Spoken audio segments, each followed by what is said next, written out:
All right, everybody, welcome into the special edition of the Friday night live stream. We don't do a live stream on Friday night. We do the typical Pillow Talk stream Monday through Thursday night, and that's typically myself and James Parker. And then, of course, I do every Monday through Friday, high noon, Central Standard Time. We do a topic show. It's anything and everything that's current, that's trending. If it's a headline, if it's trending on any of the social media platforms, if it's current events, if it's a hot topic, we go through it. It's a very quick show. It's boom, boom, boom. It's utilitarian. It's everything that you need to know. If you like current events, come on by and join us Monday through Friday at noon. Talk radio done the way I wish talk radio was done. Non-divisive, just hot, flying by the seat of our pants, giving hot takes, non-political. What's up, everybody? I see that Jeff is already in here. I see Byron is already in here. I see that Fast Outdoor Food is already in here. Man, we've got a whole lot to do tonight. There is big stuff happening. Kyiv is under attack. There is no other way to go about it. Hi, Leslie. There's no other way to go about it. So I don't know how long this is going to be. This could be a thing that just goes on all night. I've got three things. I got some CNN on. I've got a TV over here with some Sky News on. I've got my guy Lookner on a computer right here. I'm watching what he's doing. He's great. That's kind of the inspiration for what I'm doing. Except I was in media long before Lookner. I mean, first of all, I'm older than him, and I got like 20 years of major market talk radio under my belt. So, although I do bow down to him in this arena, it's not like, he's good. He's good at what he does. So here's something that I need to put out there for this special show. Hi, Al. Al's here. Seeing all the regular faces.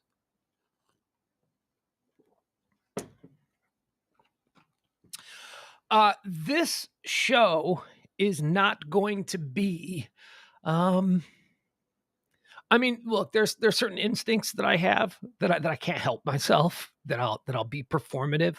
But what I thought I would do with this show is just kind of let you look in and see how I would spend tonight, what I would be doing. I am such a news junkie nerd, and I figured we have the ability that, I can share it with you and we can all hang out together. I'd love it. Invite friends. I don't know if you usually got friends that you're hanging out with and talking to on social media on Friday nights or whatever. Invite them into the chat room. I'd love to see a really big discussion. I'm going to pay attention to the chat room tonight. Whereas, during the other streams, typically I'm just trying to do a show. I'm trying to perform some content that I've created. This is going to be just a lot of me looking stuff up online and then going, oh, this is cool. And then I'll share it with you and we can have a little give and take. Might we even go so crazy as to take some phone calls? I mean, we've got a phone line. We can take phone calls. We could do that as well. I don't know.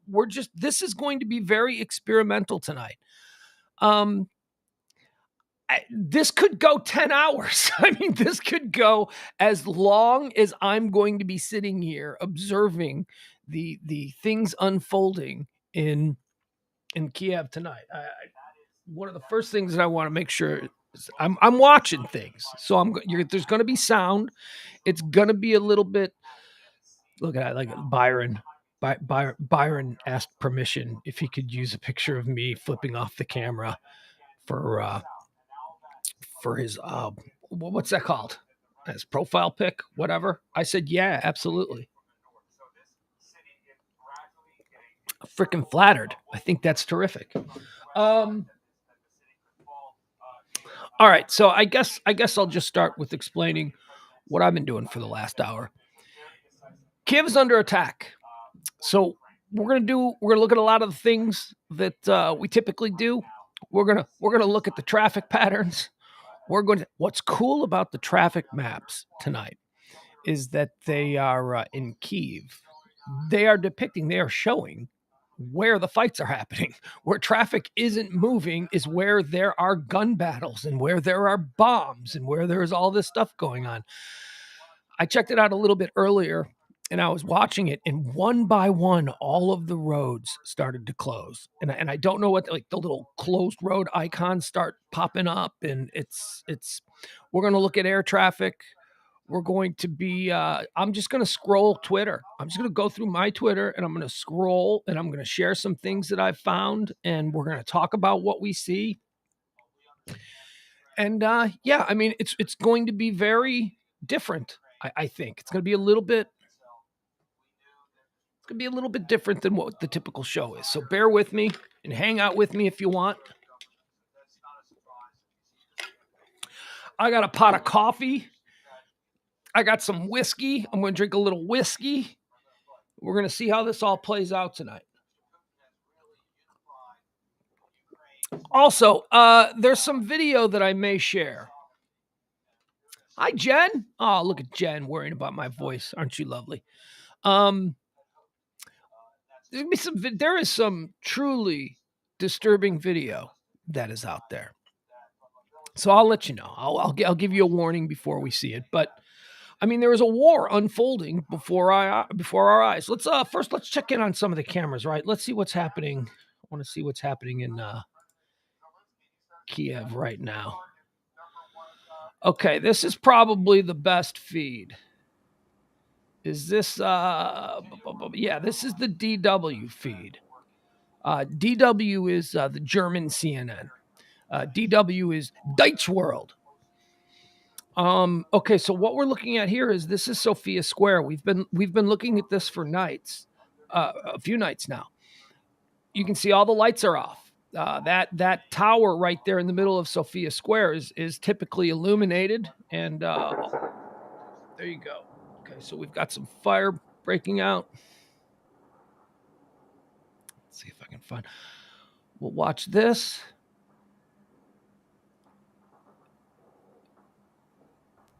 Yeah, I honestly, I don't know. I apologize. I don't know if I'm the only one that can hear that because I'm wearing headphones and I've got them cranked up.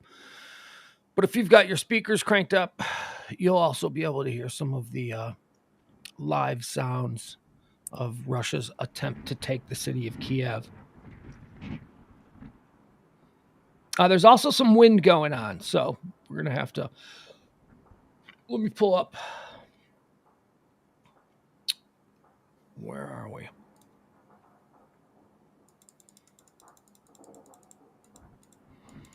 I got to keep telling myself to not be afraid of the silence. Don't think that I need to narrate absolutely everything that I do, because again, I'm not trying to be performative here. Okay. Layers. Let's take a look at some of the traffic. There we go.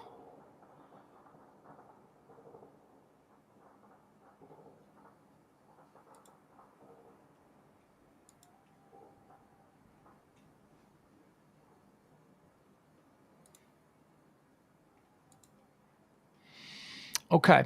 It looks like some of the close. Okay, so where is Sophia Square? Let's see if we can find that first so we can get a look at where we are, what we're looking at on the live camera.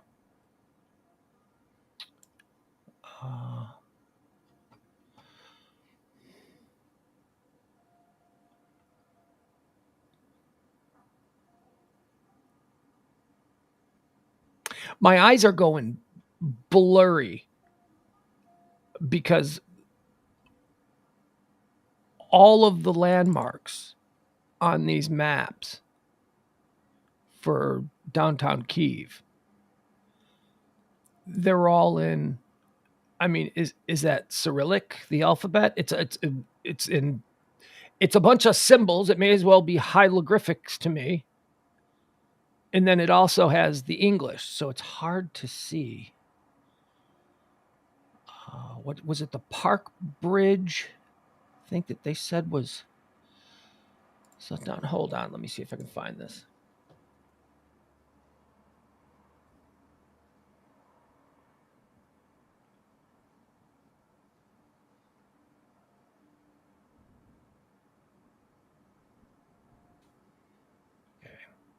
see where this is.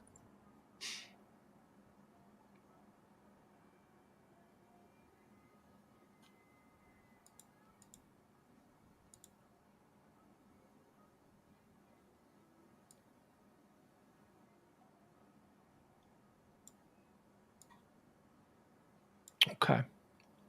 I can find that now. Dnipro. I am learning some of that's the Park Bridge. Okay, we want the Dnipro Bridge. Or is that right? Oh, did I just see it? Dnipro. Okay, so there we go. Like I said, bear with me, folks. So it's just a little bit north of the Dnipro Bridge. Here we go. Yeah, this is pretty much where it is. Okay. All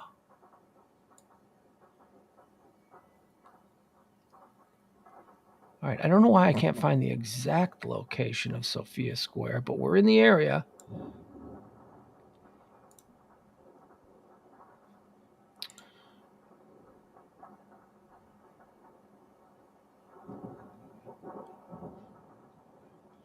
Okay, we're at the bend in the fork. Here's the bend, right? Fork. There it is. Okay. Okay. So here I'm going to switch over and I'll show you exactly what we're looking at right here, okay? This is we're looking at a live shot of Sophia Square.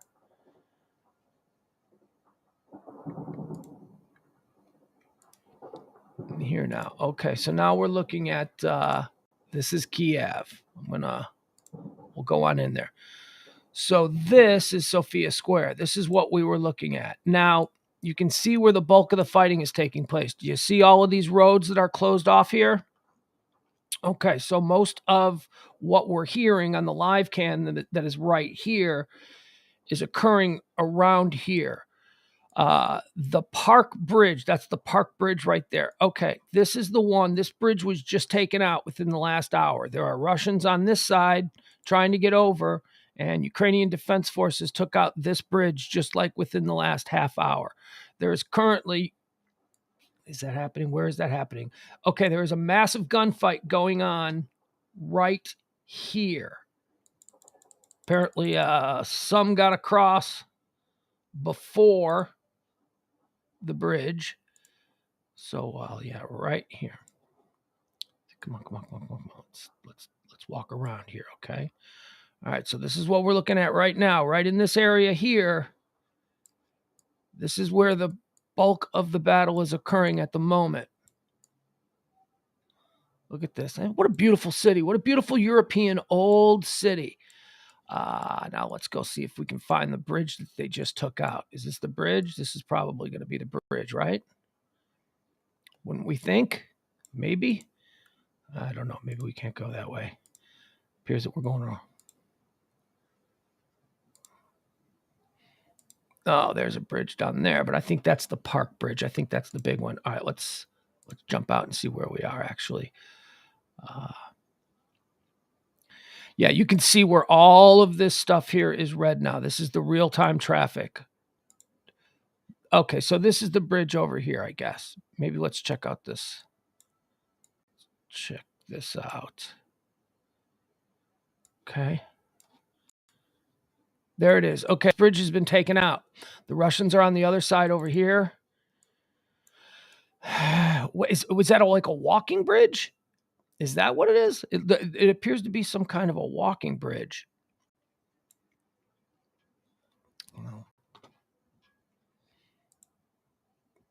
Okay. The traffic, let's pull out a little bit. There was also the zoo. There's big stuff happening over at the zoo. Let's see if we can't find. There is no way I could tell you what the name of the zoo is. It Kyiv Zoo. Well, maybe I could. Kyiv Zoo. That's pretty easy. All right, so here's the zoo. The zoo here, looking for, is there a Victory Avenue or something like that? That's where the Russians had been pushed back to. There's the zoo. I hope animals are okay.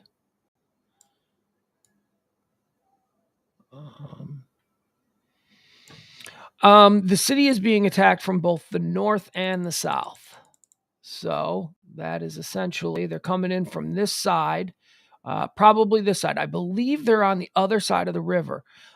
There is also, we talked about earlier today, there is the issue happening with another bridge that was taken out by Klitschko and his band of warriors.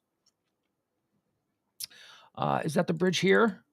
Yes, I think this is, yeah, okay. I think it's this one here. This bridge was planned on being used by the Russian military who were making their way from up here, Konotop. They had taken the town of Konotop and they were coming down this way, and they were supposed to be providing backup to the some paratroopers, some Russian paratroopers who had attempted to take the air base here in Hostomel. This is where there's been a whole bunch of, here's the air base. There you can see this. This is the air base. There's been a whole bunch of fighting going on here. Currently, as of like 2 hours ago, the Ukrainians still have possession of the air base here. Earlier today, we had heard reports that the paratroopers had retreated back into these wooded areas, and we saw video of helicopters, of Russian helicopters that were basically laying fire down. These guys, these Russian paratroopers who were sent in 2 nights ago to take the airport, the military base, they were repelled by Ukrainian forces, and they were banking on them getting a little bit of backup from the Russian army that was advancing from this side of the river. But again, credit where credit is due, at least it's being given to former heavyweight champion of the world, Vitaly Klitschko, and his band of civilian warriors who took out this bridge and stranded the Russians over on this side.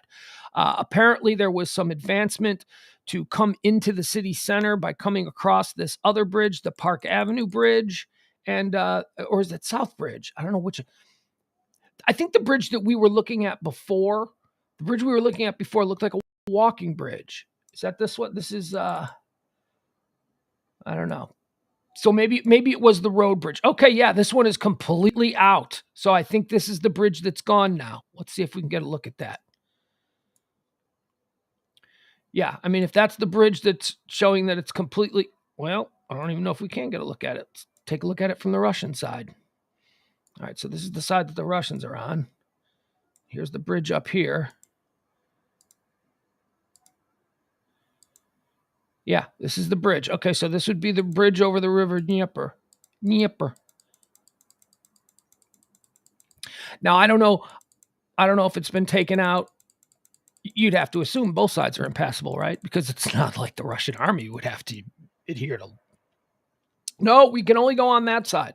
What are there, trains that run in the middle here too? Okay, so it's a pretty big piece of city infrastructure that appears to no longer be operational. Again, we are approaching, this is the direction. Hey, I just noticed something in the Ukraine. I guess they drive on the right, I guess. Because look, I'm going against traffic. All right, so let's head into the city from this direction. Okay. Now, earlier today, like, I don't know, 2 hours ago, this bridge did not have all of this candy cane coloring, all of this closed out stuff. And then we'd heard reports that the bridge was taken out, again, stalling the Russian advance on this side. And now look, now we've got the real time traffic. There is that bridge is not being used at the moment. I don't think they can update it to the point where Google Maps can just make the bridge disappear. But I guess that's the best we're going to do. The bridge is gone. Okay. So now let's go back. JR says, where was that base at again? That's the base up here. There are 3 airports that are in the immediate Kyiv metropolitan area. This is Borisville Airport right down here. This one. This is the major international airport. This is the big one. This is where if you were flying in there as a tourist, your international flight would land. That airport, I have not heard that there's any fight for control of the airport. I understand from everything that I've been able to gather that it's still in the possession of the Ukrainian forces. However, it has been just torn to pieces by missiles. The first night of the bombardment of Kyiv, where they didn't have troops yet, but they sent in a whole bunch of missiles. They tried to take out this place, Borisville Airport, this one, Hostomel. Hostomel is the one that they bombed another one. There's another airport out here somewhere, which is a smaller municipal airport. They took that out too, made it basically unusable. This airport, Antonov, in Hostomel, I guess it's referred to as both. I've heard it referred to as both Antonov and Hostomel, but it's the city of Hostomel, the town of Hostomel, where most of the fighting has been taking place. This airport, they tried to preserve. They sent in paratroopers in to take this because they were going to use this airport because of its excessively long runways. Apparently, it's for military aircraft. So the Russians wanted to land their planes here. So that's why this one wasn't bombarded with missile strikes, and instead they sent in paratroopers to try and take it. They were repelled back into this wooded area here, and ever since then, the last 3 days, there has been fights. The Russians are pinned down in this area here of Hostomel. They were waiting on reinforcements, but once again, as the story goes, Vitaly Klitschko and his band of civilian warriors took out the bridge here, which was supposed to be used by the Russian forces to advance in and back up the paratroopers who were stranded. Right now, Hostomel, I believe, is still in control of the Ukrainian army. The Ukrainian army still has this base here. All right, so we'll pull back out of there. Sorry, I hope I'm not giving you a headache with all of this stuff.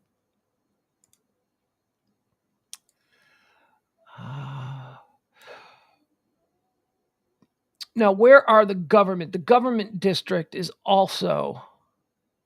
Okay, so anywhere that we see these things for long stretches, okay, this is where fighting is occurring. This is where the roads are basically... It's not slow traffic, it's impassable traffic. Also out here, wonder what the significance of out here is. Let's see.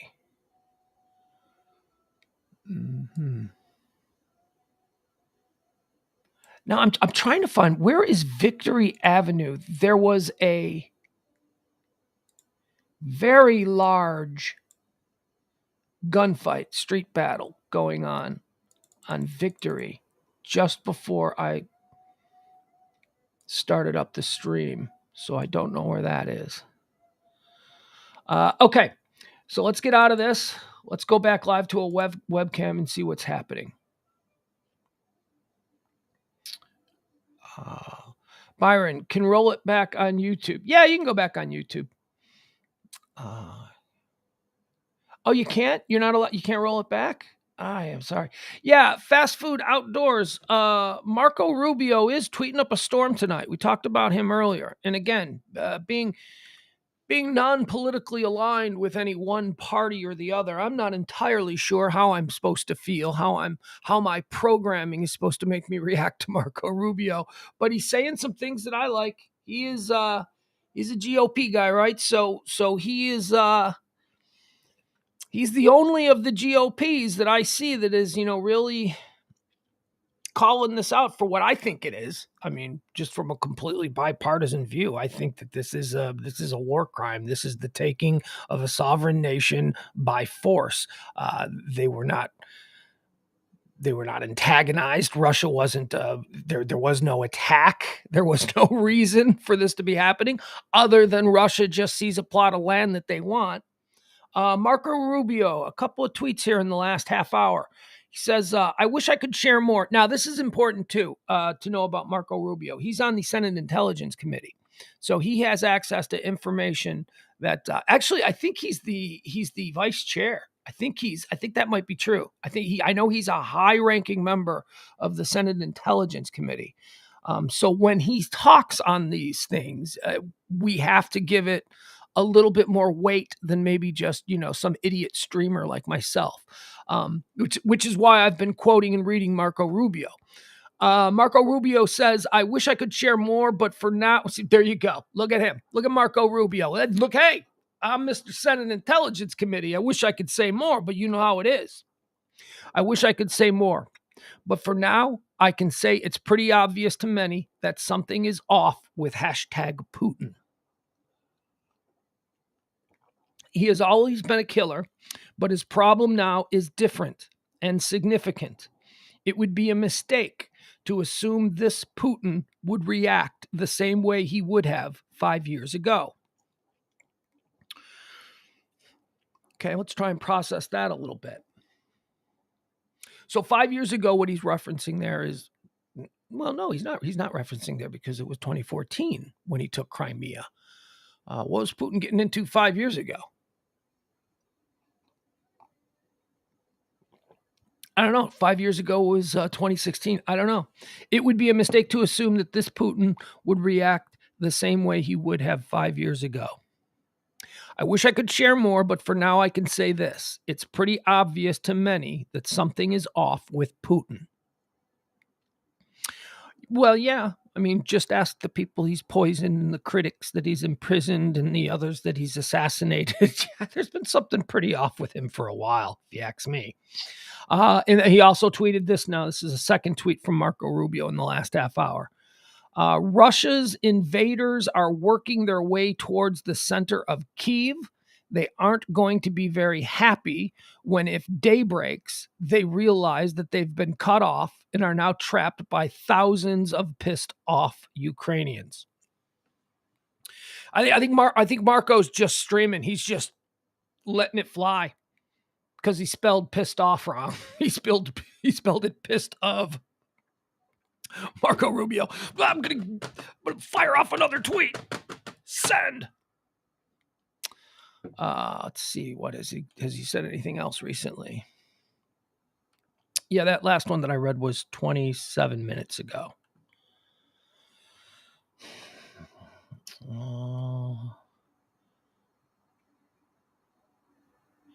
Nope, that's it. Those are the only two that he sent out there. Let's check in.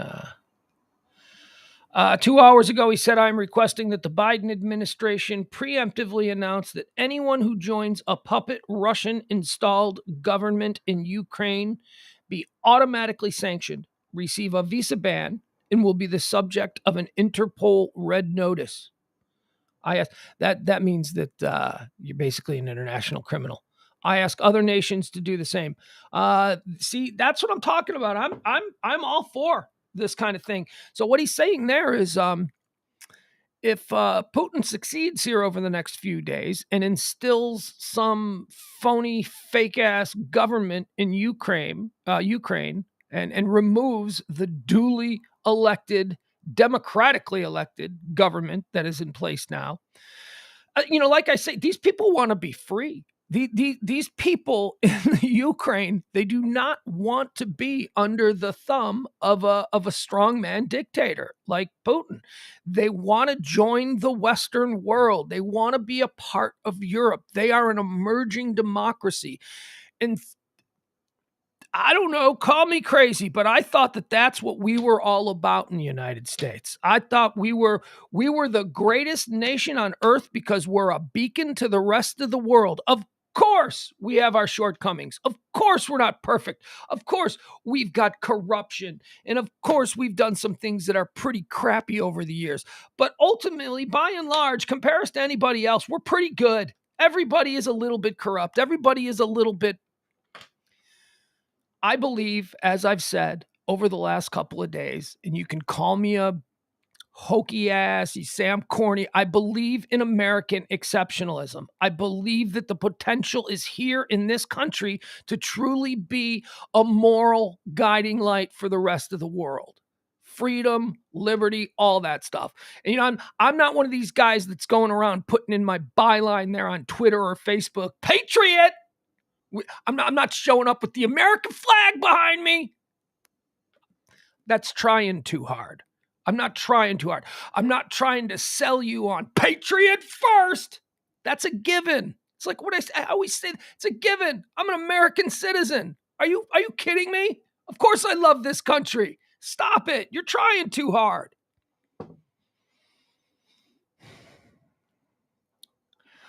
But if Putin succeeds and he puts in some puppet government, some creates some new vassal state of the Kremlin, then yeah, man, Marco Rubio, he's onto it. I like it. I like it. Whoever takes a position in the new government needs to be blackballed, needs to be completely looked on by the rest of the world as a usurper, as an interloper, as a part of a criminal conspiracy to upend what is an otherwise legally functioning democracy. But don't get me started. Rubio also said earlier, out of curiosity, does anyone know how many Putin paratroopers a Russian 1176 usually carries? Asking for a friend. Okay, that's in reference to the Ukrainian Defense Ministry put out a story a few hours ago. Typically, you know, you would hear that story. They said that they shot out of the sky a Russian troop carrier, a plane filled with Russian troops. The Ukrainian Defense Ministry said that they shot a big Russian plane out of the sky filled with Russian troops. So that's what Marco's tongue-in-cheekily saying. Out of curiosity, does anybody know how many of Putin's paratroopers a Russian 1176 usually carries? Asking for a friend. Typically, we would hear that story by some reporters or by some people tweeting it out, some Instagrammers who were there, who saw it fall out of the sky. And then we'd have to wait for confirmation. And the confirmation that we would wait for would be word from a legit organization like the Defense Ministry. But in this case, that story seemed to have come out first by the Defense Ministry. And here's what we also know. We know that on this particular night, the government of Ukraine are particularly desperate. Their job one is to rally the morale of the people of the nation, to get the people to stand and fight, to get the people to walk away from their fear and just stare down the big Russian bear. So because of that, it could be propaganda. You know, we could hear all kinds of things. This is why, you know, I mentioned about the bridge being blown up. The only reason that I believe that the bridge was blown up is because there were reports and videos of the Russian troops on the other side of the bridge. And for some reason, they haven't made it to the city center yet. So that's got to be part of the reason, right? There's got to be some truth to that. But I don't know. I hope it's true. I mean, look, I'm unabashedly Team Ukraine here. I'm unabashedly team that wants to be a part of Europe, that wants to join the Western world, that looks at us, the United States of America, and says, okay, we're going to try and do that. Supporting emerging democracies. You know, that was always the reason for every war that we've been in since the end of World War II, right? Whether it was Korea, Vietnam, Afghanistan. Remember, we were going to instill a Western-style democracy, and they were going to embrace freedom, and they were going to greet us as liberators. I thought that's what it was all about. And here we have a country not like Afghanistan who we tried to shove freedom down their throat. And you know what? Not everybody wants it. Not everybody is in the mindset to accept it. You gotta come to Jesus on your own. You can't be on your deathbed. You can't be staring down the needle. You can't be in death row and then suddenly find Jesus. You got to come to Jesus organically. And that is exactly what has happened with the Ukraine. They came to the notion of Western liberty and Western freedom and Western style, American style democracy. They came to it on their own after years and years of oppression. And now they're fighting for their lives for it. That's why I say this is a worthy war for the United States of America to back. Not to put kids from Ohio there. I want to make that clear before we go any further with tonight's show. I am against the notion of putting in American troops. I'm against that. But I'm all for the idea. Just adding a little something to my coffee here. But I'm all for the idea of us providing air support, providing Navy support, providing weapons, providing all the cool ass technology that we have, satellite technology, spying technology, intelligence, advisors. Sure, man. Let's send some genius advisors over there. Hell, we could even drop in some special forces. I got no problem with that. But what I don't want is some 18-year-old kid from Alabama dying in the Dnieper River. I don't think that's fair. I think that that's a job for an 18-year-old kid from Minsk, or an 18-year-old kid from Tbilisi, or an 18-year-old kid from Berlin. You know, this is happening in Europe. The other member states of NATO who are on the doorstep of this need to go first. They need to get in there, and they need to get in there right now. The United States of America, Canada, the other members of NATO who are not living in this neighborhood are the ones that can take up the back, right? Okay, so if all hell goes to worst and they absolutely need help, then maybe down the road, then we have to consider our true commitment to this. And then and only then will we send in American troops. I do not want, as the phrase goes, boots on the ground. But I want somebody's boots on the ground, and I think it ought to be the people who live in the neighborhood. Amy's got a pretty long comment here, so let me get into this. Amy says, I've thought it was a bit weird of Putin, too, to go to this extreme. It reminds me of someone who has nothing to lose and wants to die and take others out with him. He may not literally want to die, just reminds me of like a mass shooter that doesn't, if he succeeds, doesn't care if he succeeds or fails, just so long as he causes pain to others. I know he wants to reconstruct the old USSR, but he's doing and saying things that will almost certainly cause a cascade of escalations back and forth. Agree. Amy says, I always have a long comment. That's okay. That's what I want. I want people with long comments. I want to have a conversation here as I look at me. I was like, oh, there's going to be long periods of silence as I look for new information and as we jump around from site to site. And here I am being performative. Jeff says, ooh, what if Putin has found out that he's dying and he really does have nothing to lose? You're not crazy, Jeff, because I was thinking about that just the other night. I was thinking, Putin, what if Putin's got a brain tumor? He's always been a little screwy, but what if he's like getting a lot screwy now? Like he just doesn't care. He's thinking, everybody keeps up, well, he's getting older and he's thinking about his legacy, and he would love to be mentioned in the same breath as the great Russian heroes of Peter the Great and Stalin. And although is Stalin really beloved? I mean, I guess he is, but who else? I don't know who else. Truth be told, he's more of a Rasputin type. He's more of like a creepy, weird, bad guy than anything else. Amy says, I've struggled my whole life to be concise. Can't do it. I can't either. I know. I'm long-winded. Let's see. What else? Anybody else got a comment here? Jeff says he and Byron rode in together. Very nice. It's always good to conserve energy during wartime. Gas prices are going to skyrocket. Jeff also points out that Kroger has their pot roast on sale.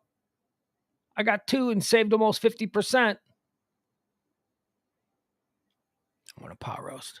My next big meat purchase is going to be corned beef. I'm going to do a big corned beef party around here for St. Patrick's Day. Who lives in the big house. He's Italian. He don't know from corned beef.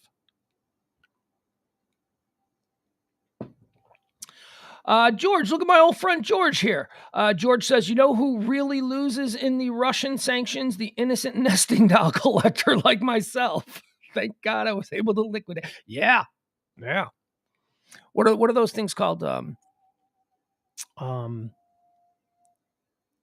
I forgot what I was saying. BPM Motorsport. Pugs, you have the best coverage by far. Well, isn't that nice? That is totally not true. You sound like someone who hasn't seen a whole lot of the other coverage because I am just a pretender at this stage. But I appreciate it. Makes me feel good. All right, let's check back in on some of the live cams. Let's see what we have going on. By the way, we are listening to the live cam and that shooting and stuff that we hear behind us. That is coming from the live cam that is provided by DW, which is Deutsche World, a German, it's like German CNN. All right, here we've got a couple of different looks. Top right is Kyiv. Top left is Sophia Square, blacked out. Bottom right is that's the cathedral in Kyiv. That's also blacked out. The city is blacked out. I'm not seeing anything about the power being interrupted. That was another thing that was predicted would happen. And earlier today, during the afternoon stream, we were watching reports of the utilities in Kyiv being attacked by Russian missile and mortar fire. Apparently, the lights stayed on. So there's another thing that the Russians tried to do that didn't exactly work out to plan. The lights are off now, which I understand is a standard operating procedure when you're fearful of an air attack. So they're keeping everything dark. They don't want those planes all the way up there to have any better view of what they're aiming at than. Although I guess, isn't that like a 1940s World War II way of looking at it? I mean, isn't everything guided now? Isn't everything? Wouldn't the Russians have these smart bombs? All right. Traffic is not happening. Okay, so let's jump out of here. Let's check. Wait a second. Where are we? Yeah, let's jump out of this one and let's check out the other one. Because the other one is where we're hearing all of the shooting. Nope, not that one. It's going to be this one. There it is. All right, so this is the close-up. This is the main one. I'm sorry, this is the DW. The one that we were looking at before was a combination of a number of different websites that were brought together on one site.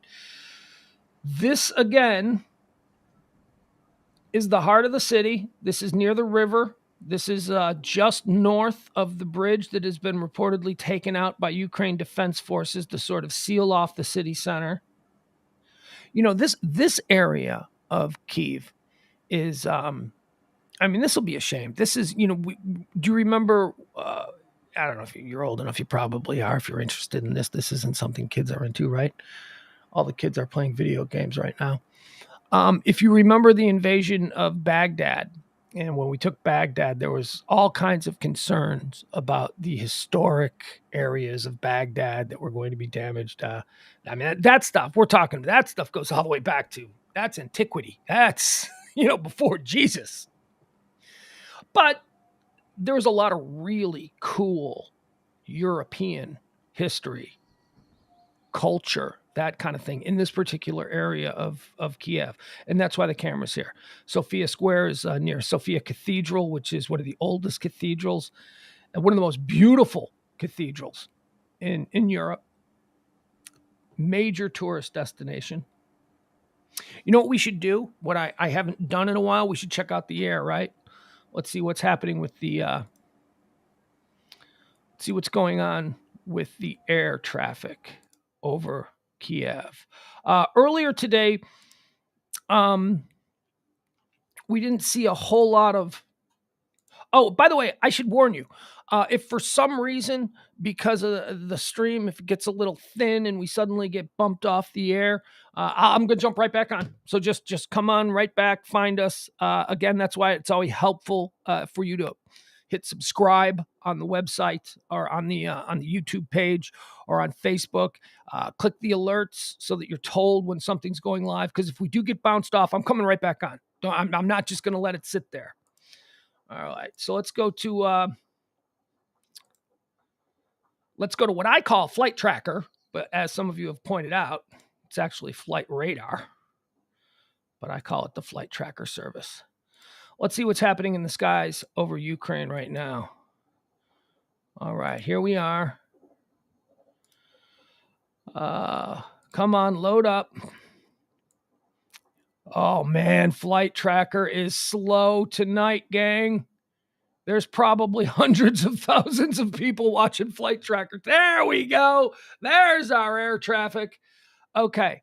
Once again, the entire country of Ukraine is a no-fly zone for commercial air travel. Earlier in the week, I mean, it had been basically off limits in this area. This is the Donbas. This is the area right here that I'm showing. This section here of eastern Ukraine. This is the Donbas. This was the area that was supposed to be what Putin was interested in. That turned out to be a lie. He actually is going after the whole thing. But aside from this area was almost a no-fly zone for about the last week or two. And if you remember, we would see how all of these planes are flying in a line. This is where they're allowed to fly now. This is their line. This is their heading. That line used to be right here. That line used to be right here on the outskirts. But now they've moved this line all the way out. So this area of Russia, this is all Russia here. This area of Russia is also now no-fly. And the entirety of Ukraine is no-fly. All of the airports in Kyiv, by the way, are closed. All right, so let's see what's happening here. Let's see what the most tracked flights are. How many military planes do we have in the air? Okay, there's our boy. There's Fort 1, United States Air Force. United States Air Force, Fort 11. Look at him. He's been out there. Fort 11 has been out there for what has got to be 12 hours now. He's out here. Fort 11 is doing his little provocative thing. Oh, wow. Fort 11 is getting close. See, now, as I've been telling you, this is Crimea. This is the tip of the Crimean Peninsula. This is Sevastopol. And right here in Sevastopol, this is where the Russian Navy Black Sea Fleet is anchored. This is in 2014 when Russia took over Crimea. This is what they wanted. They wanted this strategic position in the Black Sea. It was traditionally during the Cold War days of the Soviet Empire, it was their biggest and most important Navy base. And then when Ukraine got independence, they took it back, and it turned out whatever the Ukraine Navy was using it for. It's not like the Ukraine Navy had like this big, powerful Navy. So when the Russians took Crimea, this is what they wanted. They wanted this strategic position. So the entire Black Sea fleet of the Russian Navy is all right here. It's in this little inlet. And we'll see how close we can get. There it is. See right in here. This little inlet here. Victory Park. All the boats are docked here. So if you wanted to knock out the Black Sea Fleet, this is what you would bomb the heck out of. That's their Pearl Harbor, if you will. And Fort 11, our U.S. Army, our U.S. Air Force, this guy right here, he's been stalking this part of the water for the better part of a week now. Where is he? There he is. Now he's going back. See, look at what he's doing. He's flying right off the coast of the base, taking his pictures, looking at everything. But this is different now. He hasn't come over here before. There are a number of Russian military bases over here. Sochi, remember the Sochi Olympics? Here's Sochi. There's a big military base here. And it looks like Fort 11 is now checking out all of this. So that's not breaking news. This guy's been out there for a long time. Hey, what's this dude doing? What's this guy getting into? Silk West Airline. Cutting it a little close, aren't you, Silk West? Oh, no, there we go. Apparently there's a lot of guys flying on that path. Thought he was the only one. All right, let's see what else we got up in the air. These are all the same guys that have been up for a while. Okay, this is going to be either U.S. Army or Royal Air Force. Let's see. Come on. Now, this is going to be the U.S. Army. This took off from Mittelhall Base in Germany. Yeah, is this the Strato tank? There it is. Yep, it's the Boeing Strato tanker. So this guy here, he's been out here all day too. This is, as I explained ad nauseum over and over again, this is a gas station in the sky. This guy is just doing circles. He's refueling other military jets, and he's got his transponder on. That's why we're seeing him. He's not out there for nothing. He's out there because there are a whole bunch of United States Army or Air Force and Navy military jets flying up and down this border here of Ukraine. Not going into Ukraine because, then that'd be a whole thing. But these are NATO nations. So they're flying over NATO airspace, patrolling the border, making sure that there's no encroachment by Russian forces into any NATO area. So that's what our boy here has been doing. He took off from he's based out of Germany. Does it say where? Yeah. Mildenhall Air Force Base. And he's just doing circles. This is where he is. You guys need gas. This is where I'm going to be. I've been here for 12 hours. But he is not alone. Nope. We got this guy. There's another United States Army gas station in the sky. So what this is probably telling us is that there are a number of our planes. This guy is serving all of the planes that are covering this side of the Polish border all the way up through Belarus. Because remember, Belarus on night one, we found out from Ukrainian border guards that it was also Belarusian army who came in with the Russian army. They'd been training together. So we're keeping a really good look on Belarus. So there's all these planes, these military planes are flying here. They don't have their transponders on. They are they're in military mode. They don't want you to know that they're there. The gas tank, though, the gas station in the sky, he wants everyone. He's like, I'm here. Don't shoot me down. I'm not aggressive. I'm just refueling people. Is this the other one? Yeah. So here's one gas station in the sky. Here's the other one. This is probably for the planes that are flying along the southern border here to southern Ukraine, Romania. Oh, yeah, that is Romania. Okay, so this is Romania. There's one gas station in the sky in Romania and one gas station in the sky up here in Poland. All right, let's see what else are we looking at. Who's this? We're hearing some fire on this. You're hearing that sounded like small arms fire. Fort. You hearing that? Yeah, we're hearing that. Let's jump over. Let's jump over and see if anything's happening. We'll get back to the planes.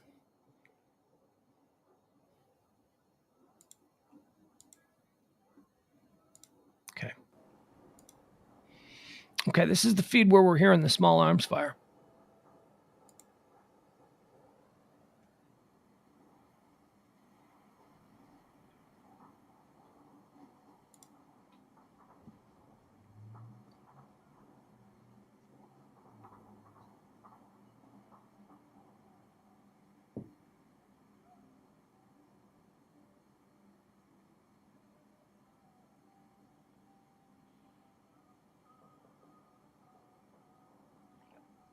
Okay.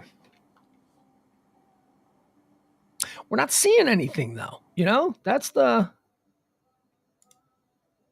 Let's go back over here. We're hearing it, but we're not seeing any flashes. We're not seeing any sort of evidence. Let's go to the multicam view.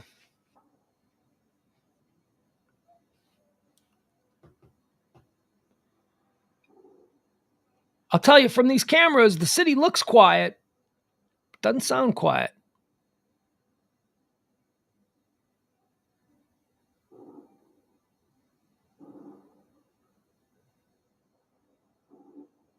This camera that we're looking at now, this doesn't have any sound. So the sound you're hearing is from the other camera.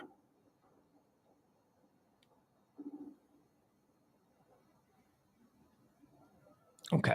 All right. I want to quickly go back. I want to see who those other planes were because there were a couple of other planes that had NA that were not civilian aircraft. So Fort, gas station. Are we sharing? Yeah, there we go. Okay. So we got Fort. We got Fort 11, United States Air Force.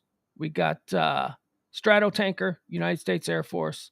Then we got this. Was this the extender? I think this was the extender, the other gas station in the sky. And what is this guy? This guy took off from Warsaw. Let's see who this is. Royal Air Force. Okay, this is a Royal Air Force Globemaster. Where's this guy at? Do we see where he is? He took off from Warsaw. Where is he? Where is he? Oh, there he is. Okay. Oh, he's probably heading back to England. He's heading back in that direction. Yeah, and he wasn't working. He's only been in the air now for a couple of minutes. He just took off from Air Force from the NATO base in Warsaw. A Globemaster is a reconnaissance plane. So, this is the plane with all the cameras and all. We've got Fort, which is down there in the Black Sea, looking at the naval base, and then this guy has been up the last couple of days, and he's been flying the length of the border. He's been hanging out mostly in the Belarus area of the border here. This is British. These are the Brits, Royal Air Force. And he looks like he's heading in the wrong direction. He's heading away from everything. So he's probably heading back home. I don't know why. And he just took off, which could explain why he's number 4 watched in the world. All right, now what's this guy about? Why are there 5,000 people worldwide watching him? This is a regular passenger plane from Dubai. Where's he going? He's going to Amsterdam. All right. There's no reason that I can see why anybody would care about what that dude's doing. Where did Fort go? Did we lose Fort? There he is. Okay. Look at this guy. Look at this pesky bitch. He's just been back and forth. Yeah, I'm here. What he's saying is, I'm here. I got my transponders on. The entire world is watching me. I'm not hiding who I am. I'm here, and I'm looking at you. You want to take a swing at me? Go ahead. Start an international incident. I dare you. That's what Fort's doing. I'm taking your picture. Smile, bitch. I ain't hiding. They wouldn't dare. And it's not like he's flying alone. This area, this area that he is flying over is just filthy with Russian warships right now. There is an armada essentially right here. This is the Sea of Azov. Okay, the Russian Navy closed off the airspace on the Sea of Azov a week ago, not a week ago, like 4 or 5 days ago.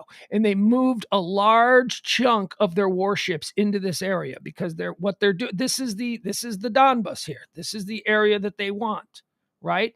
So they're sort of protecting the back flank here. If anything goes down, they want to be able to bombard, if there's resistance when they try and take Mariupol, if there's resistance when they try and take Donetsk, they want to be able to bombard those cities with, missiles from their boats. So this whole area, they're here. But they've also shown movement, the Russian Navy, out into the Black Sea, which is why today there was an incident where they fired on a Romanian commercial freighter. It didn't get as much attention as I thought it would because Romania is a NATO nation. So the Russian Navy fired upon a Romanian flagged ship, and that could have been an international incident. Now, as far as the first report that I saw was that it was hit and that it was sort of dead in the water. But then I never saw anything else. So that made me think that, okay, maybe that report wasn't right because unless they stepped on it, unless they said, geez, do we really want to start World War III because they accidentally hit a boat filled with TV sets from Turkey? Unless they just kind of avoided that whole story and killed it and said, look, please, we got to call in a favor here, world news media. Don't report that. That'll be antagonistic and we'll have to do something. And we really don't want to have to do something over that. That's a possibility. They may be keeping that one quiet.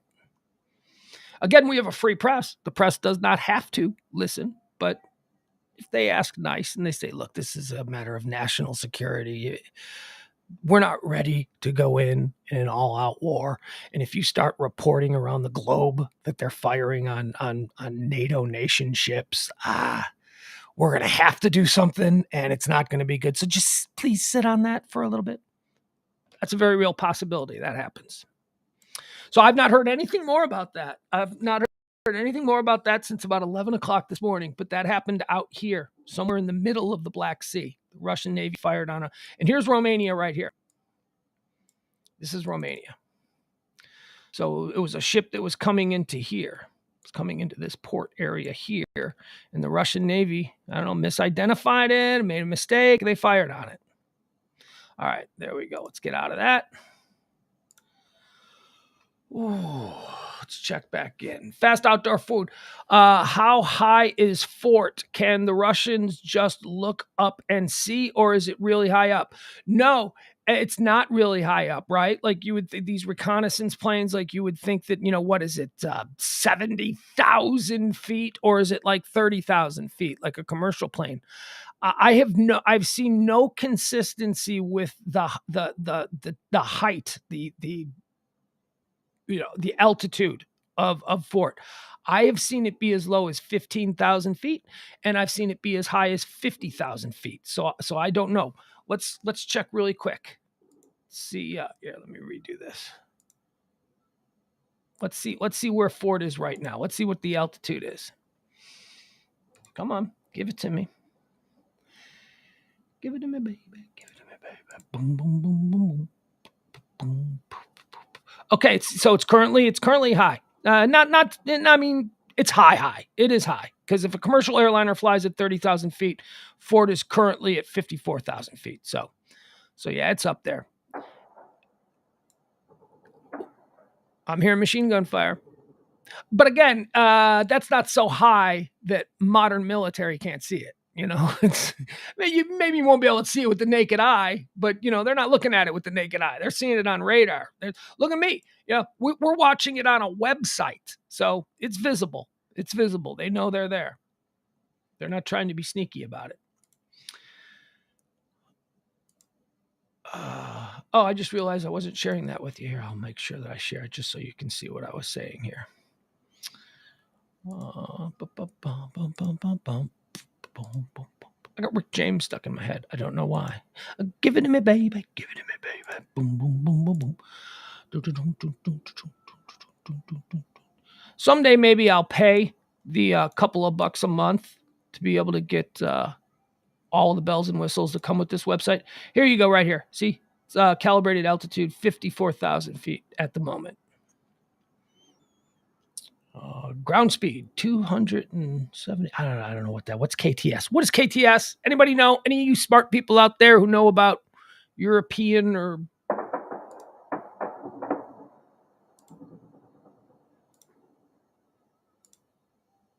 All right, so it sounds to me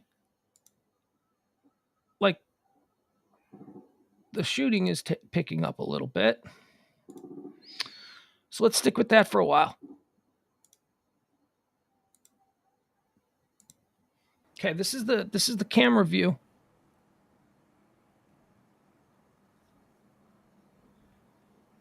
Make sure we get it big. All right, this is the camera view from Sophia Square, where we're hearing most of that gunfire.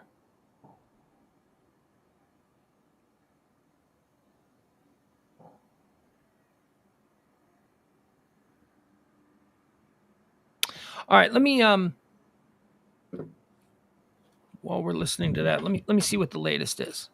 I'm not doing what I said I was going to do. I said that I was just going to, I was going to embrace the quiet and I was just going to sort of watch this all develop. I wasn't going to be overly performative. I was going to forget that you're all here. And when I have something to say, I'll just talk about it.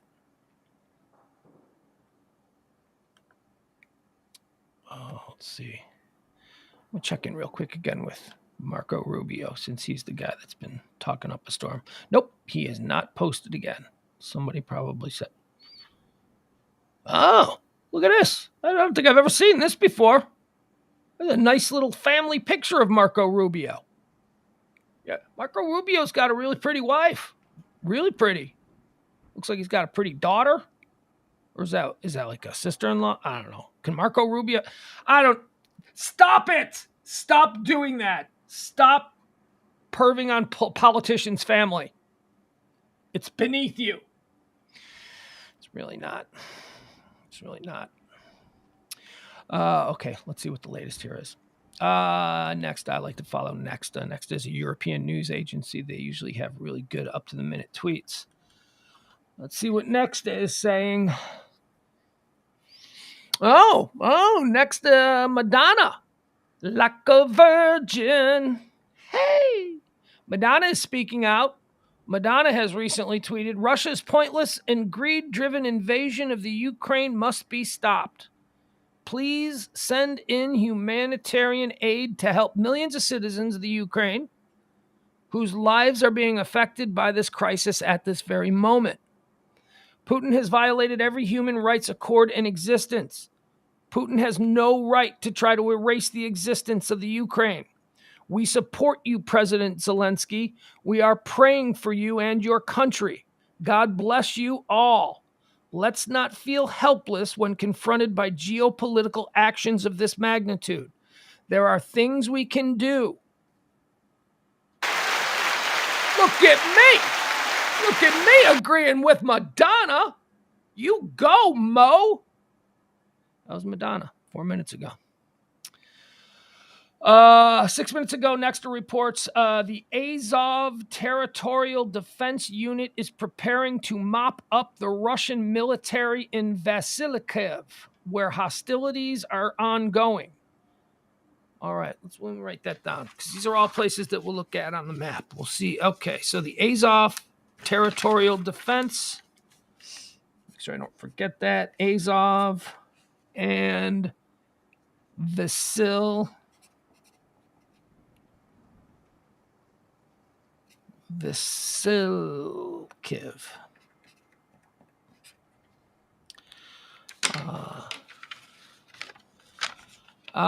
Air raid alerts issued, and air raid sirens are going off right now in Kyiv. Boy, man, the people of Kyiv. I know we're all focused on Kyiv because of the historic significance. It's the seat of the government. It's the big city. But man, the poor people in Kyiv, they have been taking it on the chin since the first night. Kyiv is the first big city in the Ukraine that is directly across the border. And they have just been getting the crap pounded out of them. And the city has not fallen. They have been defending and fighting and just taking a pounding. And it's still going.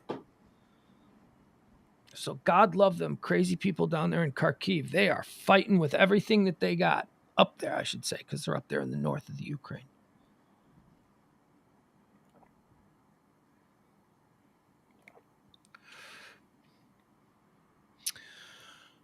Let's see. What is this? Let's see if we can hear this guy. Is he speaking English? If he's not speaking English, I won't bother with it. I mean, why would he be speaking English? Шановні побратими і посестри, ті, з ким ми пройшли 14 рік, 15, 16, немає значення, в якому році ми з вами зустрілися. Зараз штаб нацзахисту оголошує повну мобілізацію. Всього свого членства.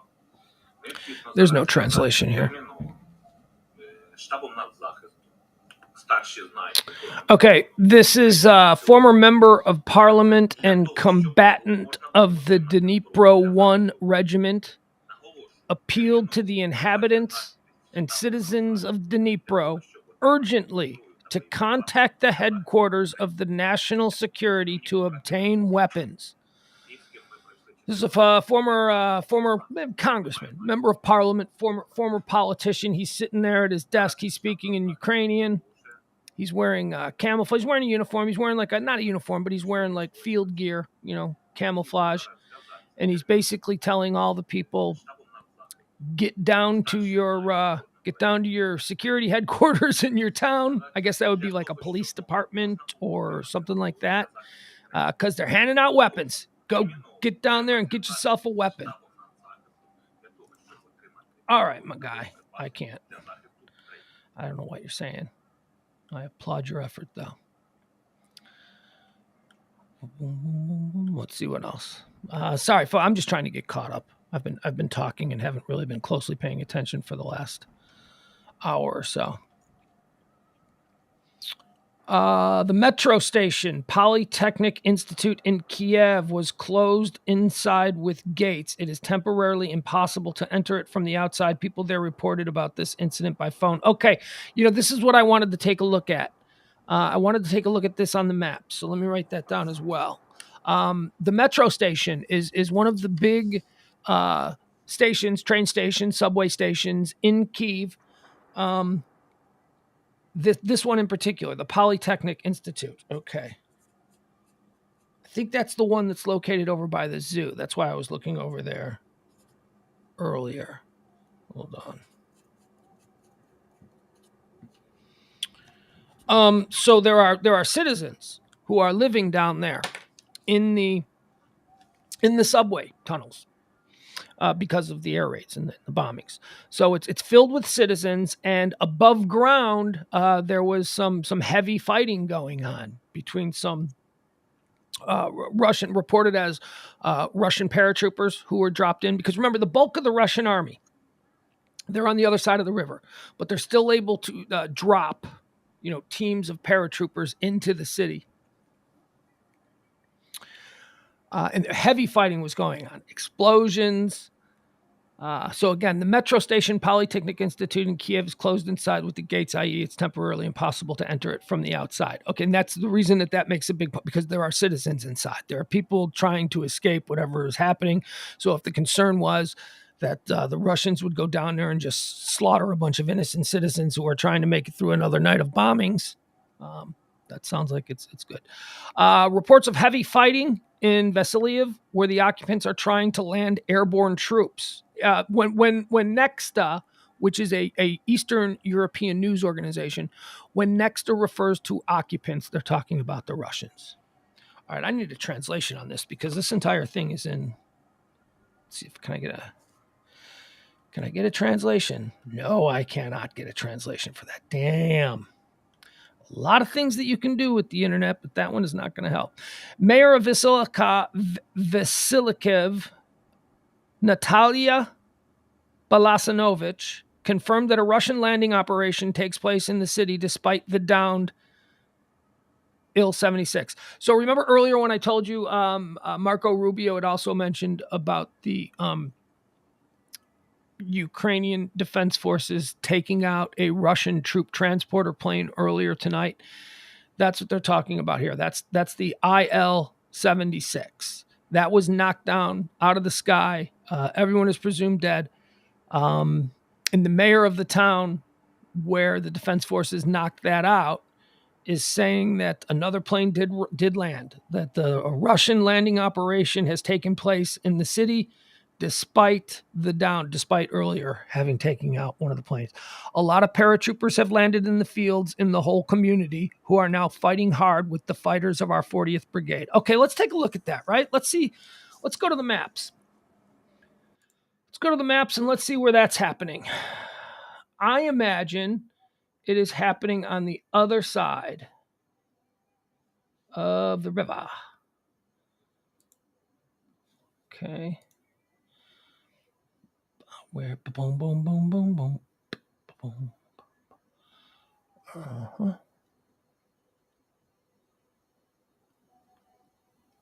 Okay, here we go. All right, so we're back to the maps. No, I gotta stop sharing that. There we are.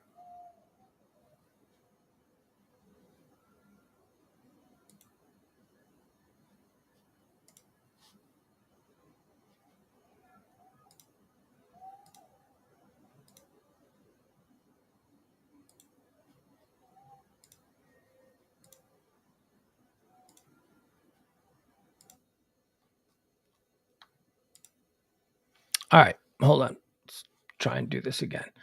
I had way too much stuff going on. Just wanted to close it all off. Boom, boom, boom, boom, boom, boom, boom, boom.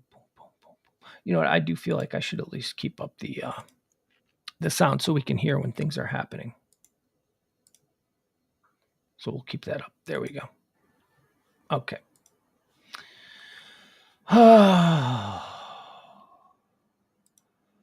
All right. We are looking for, how do I spell this? VAS. I hope this is the proper spelling. Vasiliev, Kyiv Oblast. Okay. Yep. There we go. Boom, boom, boom, boom, boom. Boom, boom, boom, boom. All right, here we go. So this is the area where they knocked out the Russian plane carrying all the troops, and where there is heavy fighting going on, and more troops have already landed. Paratroopers have. So this is the airfield. This must be the airfield there. That's what I'm guessing. Yeah, they must be looking to take this airfield. I don't see any. How come it doesn't say what kind of airfield it is? You better look at it. That's a single long runway. Long ass runway. Okay, so this is Vasiliev. I'm saying it wrong. Vasiliev.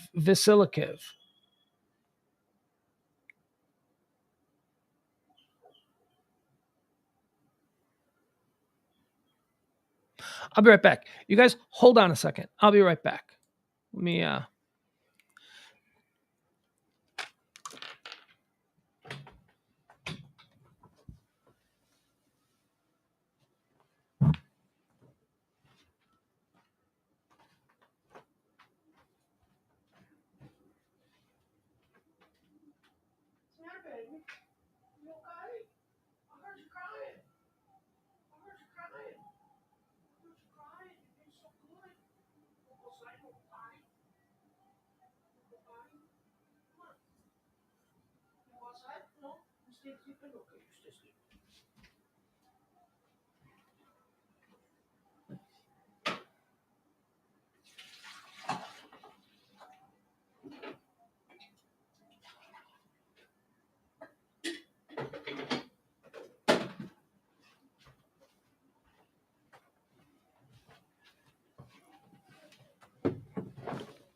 All right. I apologize for that. Can you guess what happened? The damn dog. the dog is sleeping. I kid you not. The dog has been just beautiful tonight. She's leaving me alone. She's being quiet. She earlier today she destroyed a pillow. That if you follow me on Twitter, you would have seen that incident go down. She destroyed it's like a body pillow, like a sleeping pillow. You know, it goes on the bed. It's a big giant kind of thing. She destroyed that. She tore all of the stuffing out of it, and I yelled at her pretty good. I was mad at her, and she's been on her best behavior all night. As a matter of fact, must have worked her so hard that she's been sleeping out like a light for the last couple of hours that I've been in here. And I'm just sitting here pulling up this map, and I start to hear this like whining and this crying. She was having a nightmare. The dog was having a nightmare, and I had to go check on her.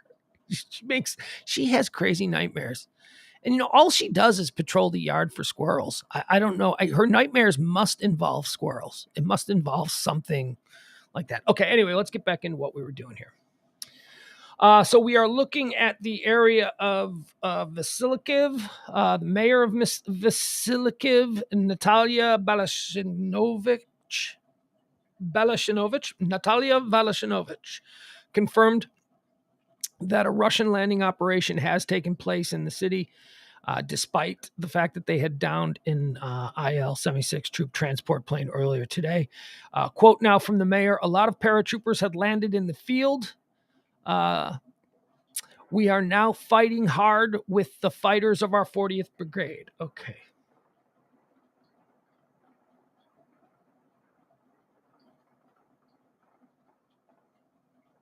Okay, we're going to get out of here for a second. We're going to go back because we're hearing a lot of action over there on the cam. Nope.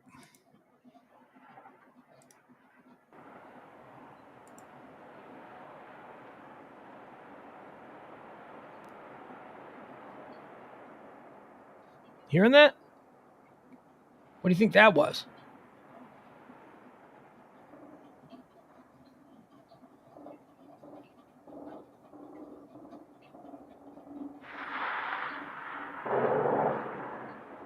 That was a sizable explosion. All right, it's getting closer.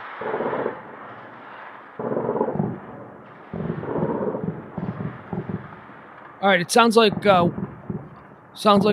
major assault is happening right now somewhere close to Sophia Square.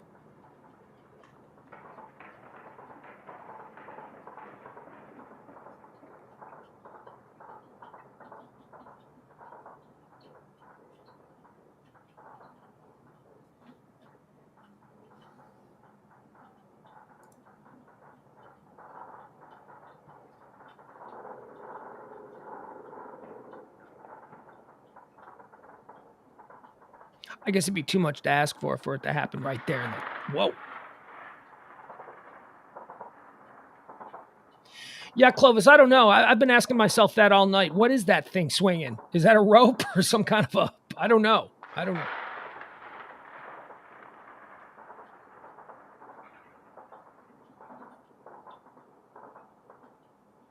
All right, I can guarantee that in the next couple of minutes, there's going to be some video of what we're hearing right now uploaded. So let me make sure I'm... Well, that bird doesn't know what's happening.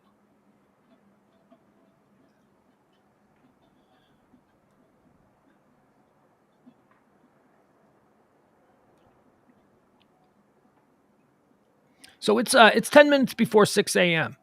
right now. 10 minutes before 6 a.m. Sun's going to be coming up soon. And if the last couple of nights have been any indication of what to expect, this time of the night is when the big missile attacks take place. This is when the big booms happen. And then as the sun comes up, just around daybreak, that's when there's a lot of close quarter fighting. That's where there's a lot of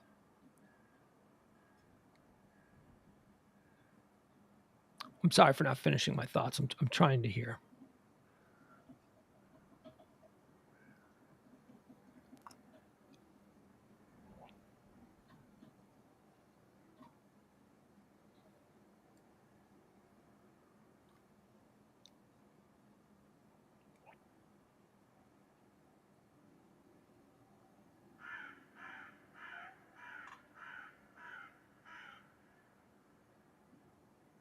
I don't speak bird, but I'm guessing that bird ain't happy.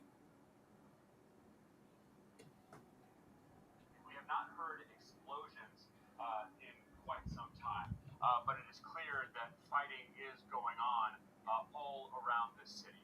As we have been discussing, Russian forces closing in on this city from every direction, north, south, east, and west. And on top of that, we have now the biggest explosions we have seen inside the capital limits since this invasion started. That happening just about 3 miles away in the western part of the city. So throughout the evening, and this was a night that the Ukrainian president said would be decisive, we have heard these explosions coming from all directions. They have lit up the night sky, throwing up that glow into the clouds. We have heard air raid sirens in the capital, and now we are hearing this gunfire going off in just the past, I would say, 5 to 10 minutes, several bursts of heavy gunfire shooting up into the sky. We did see those tracer rounds. So, Don, this fighting very much raging as the question looms of how close these Russian troops are and how long the Ukrainian government can hold on to their capital. So, Alex, this is fairly close to you, 35 kilometers south of Kyiv. We're told by the mayor, and correct me if I'm pronouncing wrong, a town called Kyiv. Says there's fierce fighting taking place in the middle of town there. I'm not sure if you've heard this report. See, look at that. You could watch CNN and think you're getting breaking news, or you could watch the stream and get everything CNN is reporting 15 minutes before. Let's check on that. Let's go back to what we were looking at, the town of Kyiv. We don't need Don Lemon. We got it all happening right here. All right, he said it was 35 kilometers south of Kyiv. It is. Okay.